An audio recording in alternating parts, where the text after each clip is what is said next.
Hello, everybody. I am Dr. Deepak Thakur. I am working as a principal consultant orthopedics and joint replacement department at यथार्थ hospital sector 110 Noida. आज हम बात करते हैं latest advancements in joint replacement. मैं इस topic को दो हिस्सों में डिवाइड करना चाहूंगा। पहला जो है कि लेटेस्ट एडवांसमेंट्स हमारी सर्जिकल टेक्निक्स में क्या है, दूसरा जो हम इम्प्लांट यूज करते हैं उसमें क्या लेटेस्ट एडवांसमेंट्स आई हैं। First of all concentrating on the surgical technique, देखिए आजकल अब जो जॉइंट रिप्लेसमेंट की टेक्निक्स हैं बहुत एडवांस हो चुकी हैं।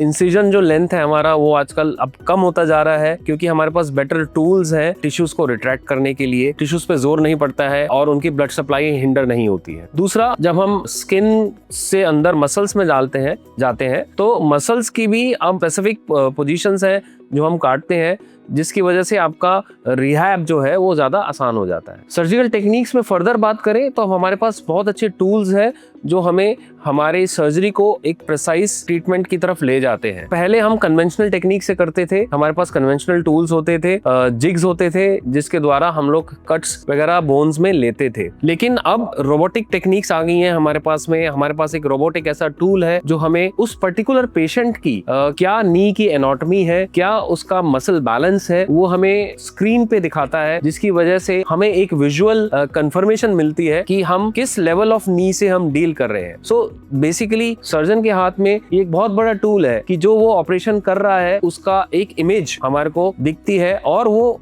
ड्यूरिंग लाइव सर्जरी ही वो सब ऑल्टरेशंस कर सकता है अपनी टेक्निक में जो कि उस पेशेंट के लिए बेस्ट है। बेसिकली रोबोट एक इंडिविजुअलाइज्ड ट्रीटमेंट आ गया है, पर्सनलाइज्ड ट्रीटमेंट आ गया है। बात करें इम्प्लांट्स की हम, अब हमारे पास इम्प्लांट्स भी बहुत अच्छे से हैं जो कि लॉन्ग टर्म चलते हैं। स्पेशली अगर हम कहें तो सिरामिक कोटेड इम्प्लांट्स हैं अब हमारे पास में, जो कि लेबोरेटरी हमें जो टेस्ट हुए हैं उनमें ये देखा गया है, ये पाया गया है कि उनकी लाइफ अराउंड 20 to 25 ईयर्स तक भी लास्ट करती है। हालांकि क्लिनिकल सेटिंग्स में अगर हम देखें तो ऑपरेशन किस ढंग से किया गया है वो बहुत मैटर करता है, चाहे इम्प्लांट कोई भी यूज किया हो, उसकी लॉन्ग लाइफ बहुत कुछ डिपेंड करती है कि ऑपरेशन किस ढंग से किया गया है। तीसरा फैक्टर हम मानते हैं हमारा पोस्ट ऑपरेटिव रिकवरी के ऊपर। रिकवरी अगर हम देखें तो अब इतनी एडवांसमेंट्स के बाद में जो एक कॉमन मिथ है कि सबको अराउंड एक 2 महीने की फिजियोथेरेपी की जरूरत पड़ती थी पहले, वो अब जरूरत नहीं पड़ती है इतना, अनलेस एंड अनटिल ऐसे पेशेंट्स हो जो कि बहुत टाइम से रिप्लेसमेंट सर्जरी को टाल रहे हो कि ऑपरेशन नहीं कराऊं। उन केसेस में क्या होता है कि मांसपेशियों की जो एक लेंथ है वो रिस्ट्रिक्ट हो जाती है, तो पोस्ट ऑपरेटिवली भी वो रिस्ट्रिक्टेड ही रहती है, उसको खुल नहीं पाती है प्रॉपर तरीके से, तो उन केसेस में रिहैब की जरूरत पड़ती है। या ऐसे केसेस जो कि बहुत ओबीज है, मोटापे से ग्रसित है, जिसकी वजह से नीज भी खराब है साथ में और उनका ऑपरेशन होता है, ऐसे केसेस में हम फिजियोथेरेपी भी एडवाइस करते हैं। और इन सबसे बड़ी बात है मोटिवेशन की। अगर पेशेंट मोटिवेटेड नहीं है एक्सरसाइज करने के लिए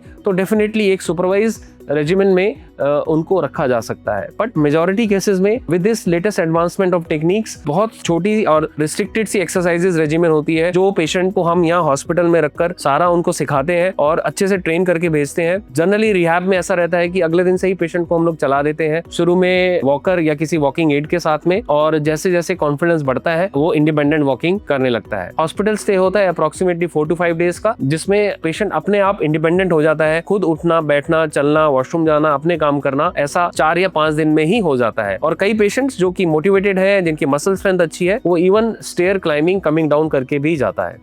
with this latest advancements, knee replacement is not such a big thing, it is a very good surgery, it is a very predictable surgery if done in right hands. Now at Yatharth sector 110 at Noida, we have all the latest techniques, latest implants and latest gadgets like robots which can help you to achieve a good result.